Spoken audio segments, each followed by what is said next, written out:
Hello everybody. I want to come back and look at the sections 4.1 to 4.4 from our last class. Now that was a huge note. It covered basically 2 days worth of material, and it was massive in terms of its content. So I just want to go back and quickly look at what we're talking about in this first part of 4.1 to 4.4. So it's important to recognize, this is a short note today, it's important to recognize that our world basically involves organic compounds. Our lives, our food, our world, our existence involves organic compounds. Some of them are natural, and some of them are things that we have created. And the world is constantly, chemists are constantly creating new organic compounds to meet the needs, sometimes not even needs, some just wants, things that humans are looking for. So it's important to recognize that we're constantly inventing organic compounds. We're not discovering things, we're inventing them. We're making them from scratch, things that didn't exist before. So I spent some time in our last class talking about 4 types of chemical reactions. Right, the first is combustion or burning. Right, in a combustion reaction, we take a molecule such as a hydrocarbon and I react it with oxygen. That's combustion. Now that can happen in 2 different ways. I can have either complete combustion, where all of the carbon from hydrocarbon turns into carbon dioxide, and the other product is water. Right, my products are carbon dioxide and water, and then it also comes with the reason why we're burning stuff typically is to release energy. Right, so as we're doing this chemical reaction, this combustion reaction, the goal is to take my hydrocarbon and release the energy that was stored up in it. And in order to release that energy, I need to add oxygen. So an example of that reaction could be when I burn propane, and I've done this by burning propane, CH3, CH2, CH3 propane. Right, we should know propane by now. CH3, CH2, CH3.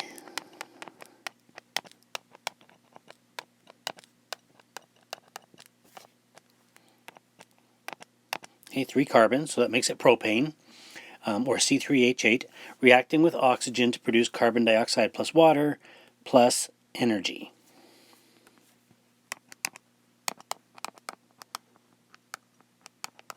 Which is the reason why we use the propane in the barbecue, was to produce energy to cook our food on the barbecue. Now, the alternative is when I have incomplete combustion. Now, in incomplete combustion, it's similar in that I'm starting with the same reactants, and I'm still looking for the same product. My reactants are still a hydrocarbon and oxygen, and my main product, which is my desired product, is energy. Again, why do we burn things? To make flames and heat. Right? Either to cook or to light something up. Those are the reasons why we burn things.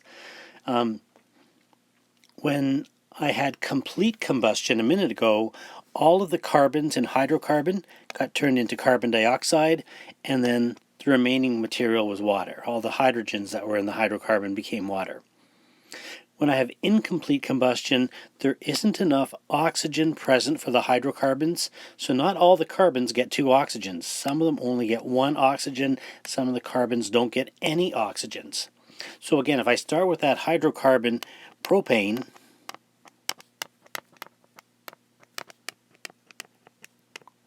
right, the 3 carbons that are in there, 1, 2, 3, should all get converted to carbon dioxide. But if there isn't enough oxygens for all of them, some of them may end up only getting a single oxygen to make carbon monoxide. Some of these carbons may just get freed up as solid carbon, which is the black stuff that happens on the bottom of our pots, or whenever we're cooking something on a fire and we end up with some black soot on the bottom.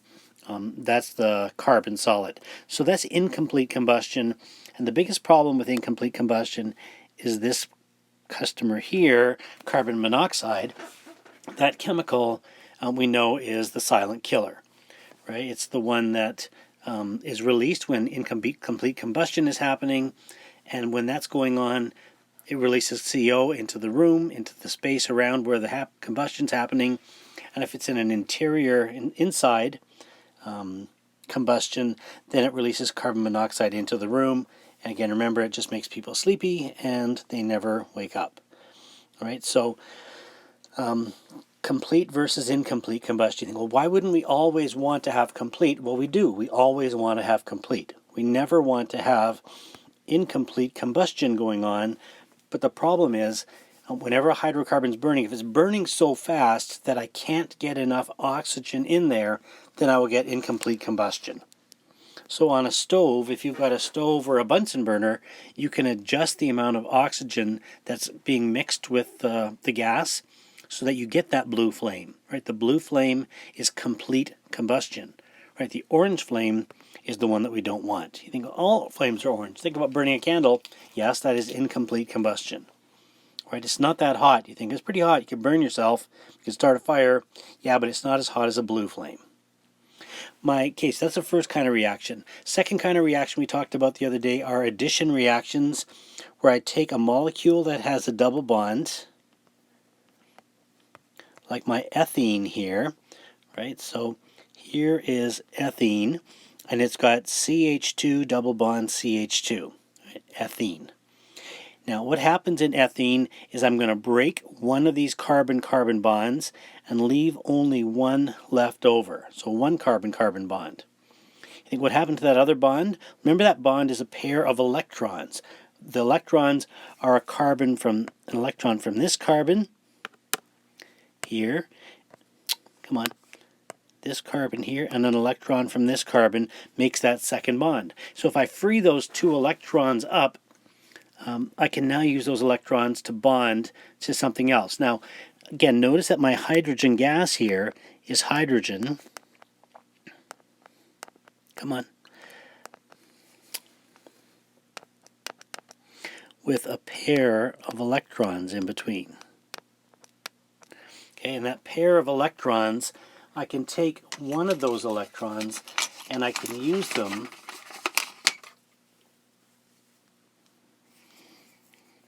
let me just erase that. That's a bit of a mess.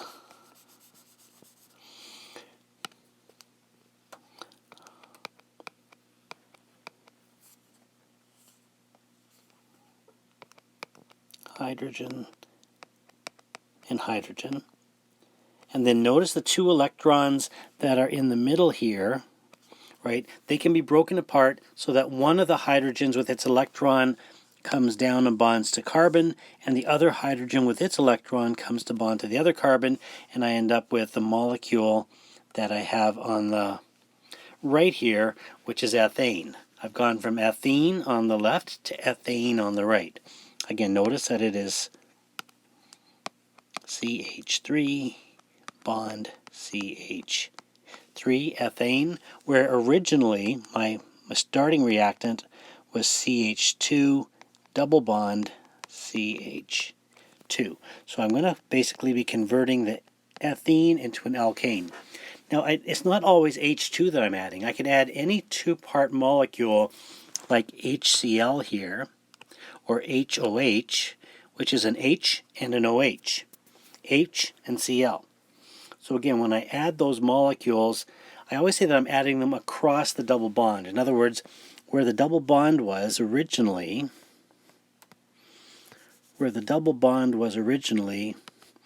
right here, right, I'm going to take that double bond, I'm going to break the double bond, and I'm going to add the hydrogens on either side. I'm going to break the HH bond, just like I broke one of the bonds in the double bond, and then the C will bond to H and C will bond to H.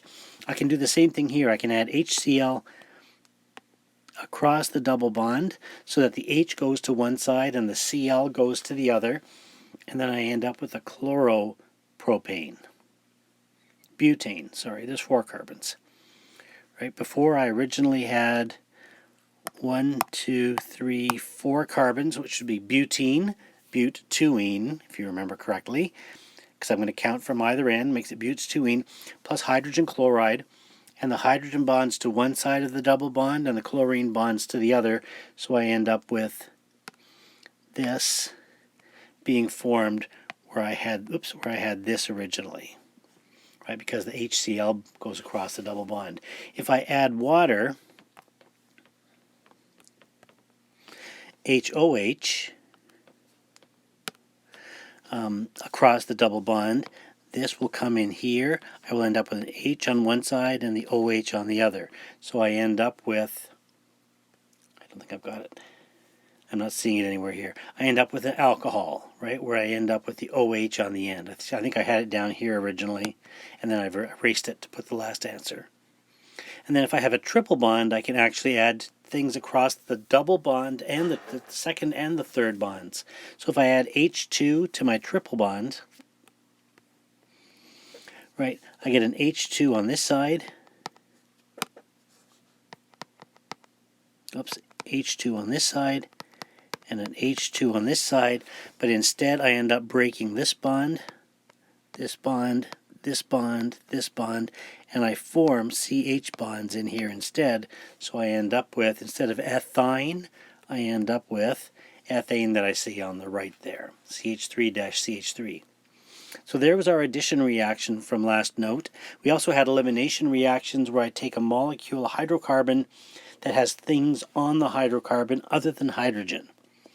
Right? So this could be, it could be a hydrogen and a chlorine, or a hydrogen and an OH, or a chlorine and a chlorine, or any two-part molecule, even a hydrogen and a hydrogen. And ultimately what I'm going to do is I'm going to remove those things, and I'm going to leave a double bond. Where in the addition reaction I'm adding something across a double bond to get rid of the double bond. In the elimination reaction I'm eliminating something from the molecule. In this case the X and the Y that were both on the hydrocarbon are coming off as a molecule. They're being eliminated from the hydrocarbon, and instead of the X bonding to C and the Y bonding to C, those two carbons take their 2 electrons and use them to form the double bond here. So I can always do the opposite of an addition reaction in an elimination reaction. Okay, and again, we had a bunch of examples of those here, where I'm going to remove H and OH here to make water, or I'm going to remove HBr from my hydrocarbon, right? And in both cases, I'm creating a double bond.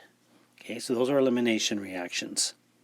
And then lastly, we talked in our last class about substitution reactions, where I'm going to, almost like a double displacement or double replacement reaction. In a substitution, I'm doing exactly that. I'm going to take the X off here and the Y off here, and I'm going to replace them. I'm going to exchange them. So the hydrocarbon will get the Y and lose the X, and the A will get the X and lose the Y. All right, so there's my substitution. So an example of that kind of reaction, in a lot of cases the A is a hydrogen. So let's just scroll down to here. So this is again just mostly a review from our last day. Oops, I'm going to leave that one on there because I'm going to come back to that. Where we were looking at those first types of reactions, right? Substitution, addition, elimination, and combustion. So 4 types of reactions. Now, in a substitution reaction, again, notice that I'm taking something. Let me erase a lot of this stuff.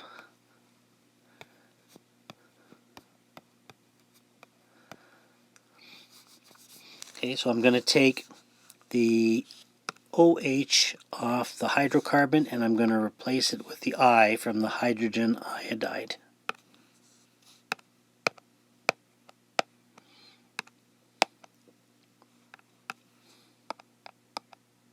I'm going to replace it with the I. So the I is going to go on to the hydrocarbon, and the OH is going to join the hydrogen. So I'm going to end up with an HOH, which is water, and I'm going to end up with my ethane there, CH3CH2, taking the iodine. So it lost the OH, but it gets the iodine instead. So if I fill in my answer there, I get CH3, CH2, and the iodine. Now, same thing happens if I add NH3. NH3 is actually an NH2, just like water is H2O and nitrogen trihydride. This is actually a hydrogen coupled to an NH2. Right? Hydrogen coupled to NH2. And what's going to happen in this molecule, in this reaction, is I'm going to remove the bromine from the hydrocarbon chain and add the NH2 group in to replace it. And I'm going to create that type of molecule that we called an amine in our last reaction. So the hydrogen on the NH3, the hydrogen gets the Br, so I'm going to produce an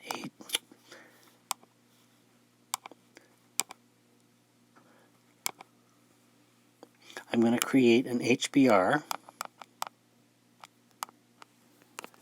and I'm also going to create my hydrocarbon chain.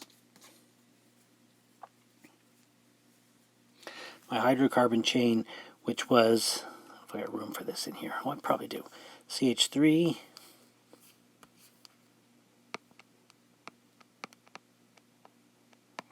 CH. I've replaced my Br with an NH2, and then I'm going to continue here. I'm going to add a CH2 and a CH3. So I end up with an amine. It's got the NH2 group on it. So it's really important for you to remember to keep looking back at what the names of these different groups are. Right? This group here is a haloalkane because it's got a bromine, which is a halogen, on a hydrocarbon. This is an alcohol because it has an OH on it. This is a halo.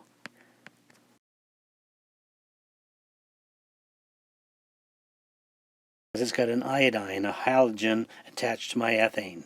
This one down here with the NH2, which is really messy, NH2 on it, is an amine. Right, so amines have got, like amino acid, the amines have NH2 groups on them.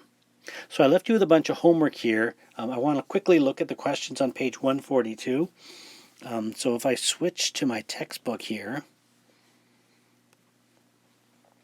I left you with questions 1 to 5 here, so I'm not going to spend a lot of time on them. Just number 1, what is a combustion reaction? It's a reaction of organic compound with oxygen, right, with oxygen to release energy. What is incomplete combustion? Incomplete means that there's not enough oxygen, and some of the products, instead of being carbon dioxide and water, will be carbon monoxide and solid carbon. 3 says, what products will be formed when propane combusts completely? Again, notice I'm going to get the 2 products for question 3, carbon dioxide and water. And then in question 2, we're also getting carbon monoxide plus carbon, solid. Right. Question 4 says, what kind of reaction is shown here? I see that H2 is being added to a molecule with a double bond. Okay, and because of that, I'm getting rid of the double bond, so I'm adding H2 to the hydrocarbon, so it is an addition reaction.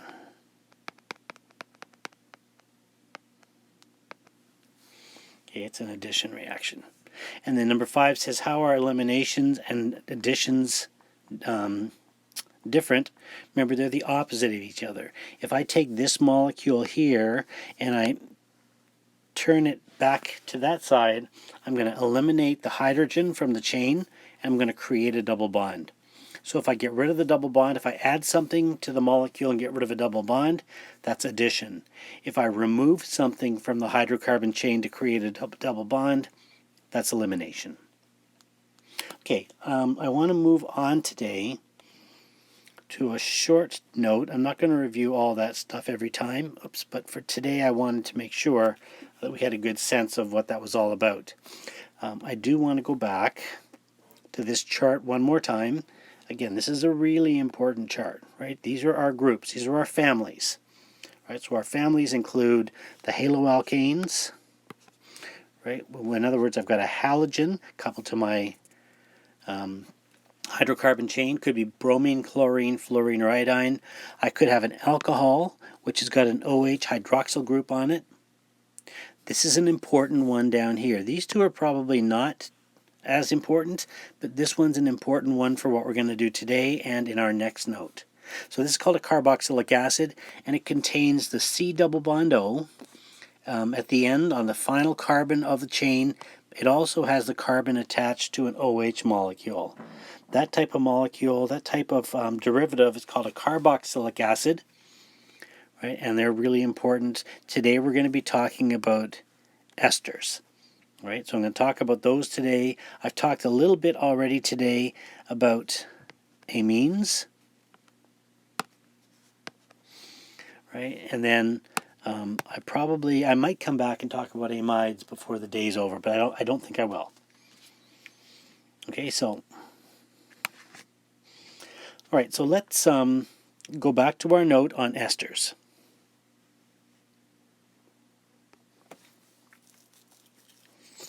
Okay, so esters are a really important part of the world of biology, especially in terms of smells. Smells are important because they attract consumers. So plants will attract pollinators, they will attract consumers. The reason why apples are apples is because they were designed in a way that had a nice, sweet, fleshy, enjoyable to eat fruit with seeds in the middle. And as an animal such as ourselves would walk along and eat the apple, we would ultimately throw the core out and the seeds would land somewhere else, and the plant will be successful because we've now planted new apple trees. And that's how biology works. In order to attract consumers, organisms that eat, and pollinators, as well as maybe even in reproduction for attracting mates, a lot of smells are being produced in biology, and a lot of those smells are the group of molecules called esters. And the process of producing esters is called esterification. So a lot of the fruits, a lot of the smells, I've talked about this before, the smell of, let's say, pineapple, right? The smell of cinnamon, the smell of a lot of types of mint, right? A lot of different types of spices and their flavors. Oops. Right, so a lot of different flavors, and today we've discovered that we can make the chemicals that make those nice smells in a factory. I don't need to go out and clean up a whole bunch of pineapples to get the extract to make pineapple. If I wanted to put pineapple extract into, I don't know, if I was making something, sometimes it's just even being used to make fruit punches that will taste like pineapple. They don't ever put a pineapple has never been anywhere near that bottle of fruit juice, even though it's supposed to, and it does smell and taste like pineapple. It's because there's a chemical in there, which is the one that pineapples make.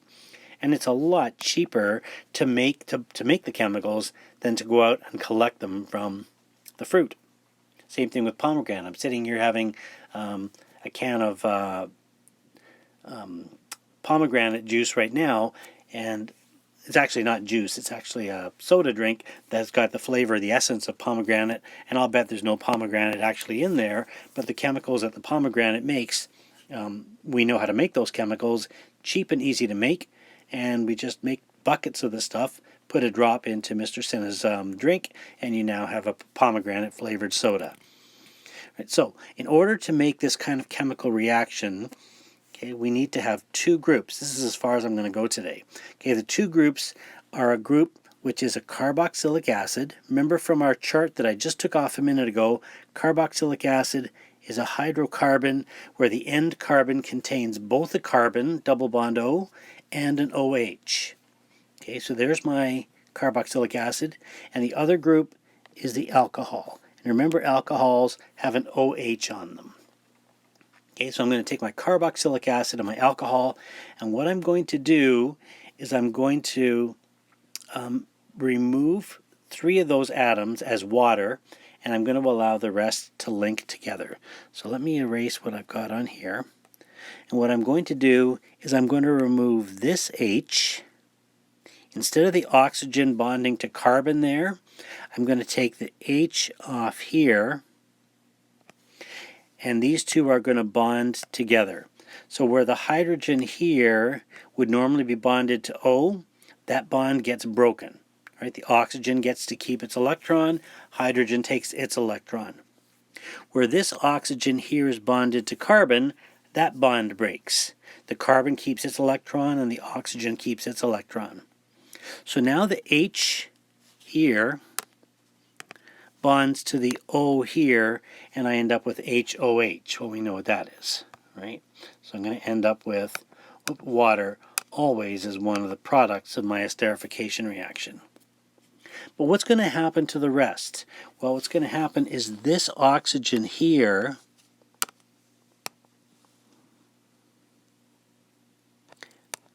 is going to bond to that carbon down there. So what I'm now going to have is I'm going to have my original CH3 on the end, my C double bond O, which is what's I've got right here, and then the oxygen from over here is now going to become that oxygen with everything that it's attached to.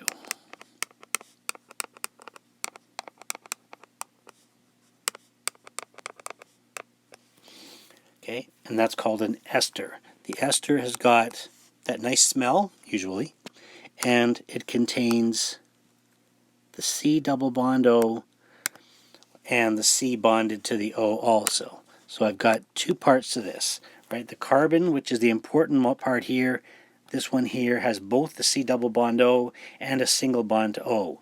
The O on this side is coupled to a hydrocarbon chain, and the C on this side is coupled to a hydrocarbon chain. So what the ester is doing is it's linking together two different hydrocarbon chains. That's called an esterification reaction, right? And we're going to talk more about that when we come back to tomorrow's note. Now, I'm going to leave you with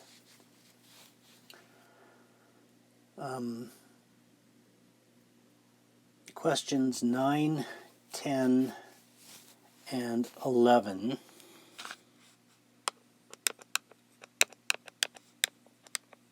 In our textbook on page 142. And that's going to be it. When we come back to our note tomorrow, I'm going to talk about my last type of chemical reaction, which is called polymer